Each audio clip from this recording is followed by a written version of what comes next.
संसद के मानसून सत्र में वित्त मंत्री निर्मला सीतारमण ने ट्रिब्यूनल में सुधार से संबंधित ट्रिब्यूनल रिफॉर्म्स बिल 2021 को पेश किया।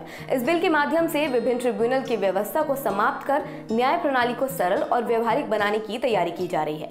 तो चलिए विस्तार से समझते हैं कि ये बिल क्या है और इससे कानून में तब्दील होने से क्या कुछ बदलाव होगा। सबसे पहले समझते हैं कि आखिर ट्रिब्यूनल क्या होता है। आसान शब्दों में समझें तो ट्रिब्यूनल कानून द्वारा स्थापित न्यायिक और अर्ध न्यायिक संस्थान होते हैं जिन्हें कुछ खास विषयों के मामले देखने के लिए बनाया जाता है।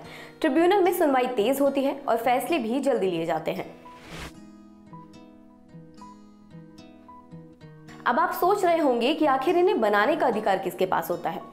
दरअसल 1976 में भारतीय संविधान में 42वें संशोधन के जरिए अनुच्छेद 323A और 320 जोड़ा गया था।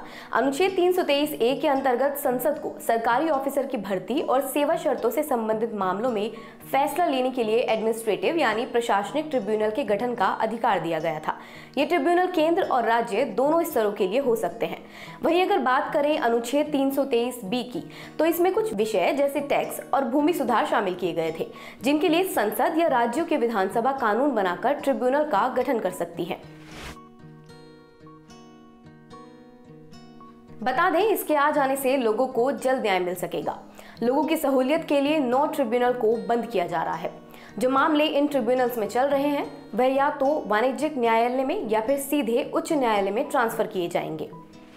इसमें cinematography act, copyright act, custom act, patent act, भारतीय विमानपत्तन प्राधिकरण कानून, trademark act, geographical indication of goods act, पौधों की किस्मों और किसान के अधिकार संरक्षण एक्ट और राष्ट्रीय राजमार्ग नियंत्रण, भूमि और यातायात एक्ट शामिल होंगे। लोकसभा में 3 अगस्त को ट्रिब्यूनल रिफॉर्म्स बिल 2021 को मंजूरी मिल चुकी है।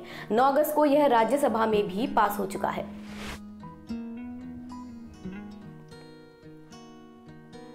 इसके अलावा विधेयक में कुछ और बदलावों की भी बात कही गई है। अलग अलग ट्रिब्यूनल के अध्यक्ष और सदस्यों को सर्च कम सिलेक्शन कमेटी की रिकमेंडेशन पर नियुक्त किया जाएगा। इसमें सदस्यों की योग्यता का भी विवरण दिया गया है।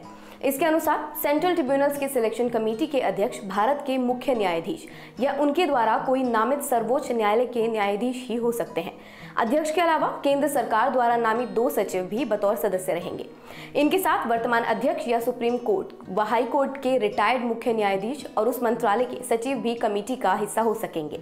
बिल में ट्रिब्यूनल के अध्यक्ष और सदस्यों का कार्यकाल 4 साल ही तय किया गया है। ट्रिब्यूनल सदस्यों के चुनाव करने वाली इन समितियों की सिफारिशों पर केंद्र सरकार को 3 महीने के अंदर निर्णय लेना होगा।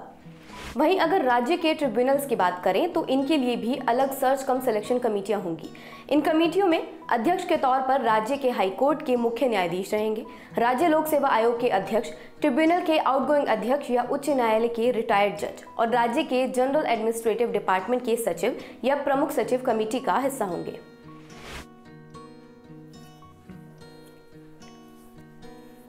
इससे पहले 2015 में समान कार्यों के आधार पर फाइनेंस एक्ट 2017 के आ जाने से 7 ट्रिब्यूनल को या तो बंद कर दिया गया था या फिर उनका विलय कर दिया गया था। उस 7 ट्रिब्यूनल की कुल संख्या 26 से घटाकर 19 कर दी गई थी।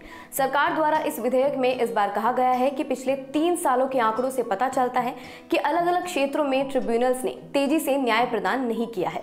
कई क्षेत्रों में ट्रिब्यूनल ने समय पर काम नहीं निपटाया, जबकि वो सरकारी पैसे का बड़ा इस्तेमाल कर रहे थे। सुप्रीम कोर्ट ने अपने कई निर्णयों में इन ट्रिब्यूनल्स को सीधे शीर्ष अदालत में अपील दायर करने की प्रथा को भी खारिज कर दिया था। वर्तमान में ट्रिब्यूनल्स को सुव्यवस्थित करना बेहद जरूरी है। इसके आ जाने से जहां एक ओर राजकोष के लिए खर्च बचेगा, वहीं दूसरी ओर आम जनता को भी न्याय जल्द मिल सकेगा। आज की इस वीडियो में बस इतना ही। धन्यवाद।